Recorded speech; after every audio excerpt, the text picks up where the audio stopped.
नमस्कार जय जगन्नाथ मु सौम्य स्वागत करुच्ची आपण सत्य डिवोशनल यूट्यूब चैनल को।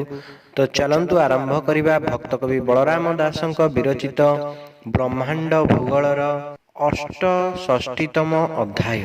अर्जुन उवाच अर्जुन मने विचारई संशय फेड़ी पचारई हे प्रभु तुम्भर पयर लंब होइछि केउठार से कथा कहिबा विस्तारी कुकर्म मान दूर करी श्री भगवान वाच जानिले प्रभु चक्रधर कहिले श्रीरंग अधर बोइले शुण कुंती सुत शुणिले हृदय भारत मनरे भय तू न कलु संसकु फेड़ी तू पुछिलु बोइलु तुम्भर पयर लंब होइछि केउठार से कथा कहिबा विस्तारी कुकर्म मान दूर करी से काले बामन मूरति नाभिरु पाद उत्पत्ति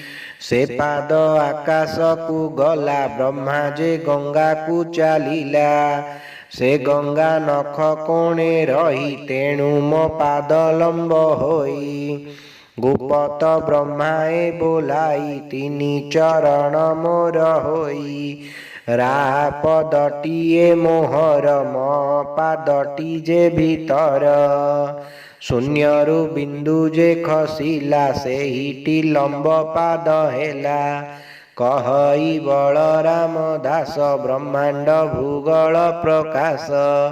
इति श्री ब्रह्मांड भूगोल वर्णने हरि अर्जुन संवादे अष्टषष्टितम अध्याय समाप्त। जदि आपण मानक आमर ये वीडियोटी भल लगी तेबे हम चैनल को लाइक शेयर सब्सक्राइब करने को अनुरोध। जय जगन्नाथ जय पंचसखा।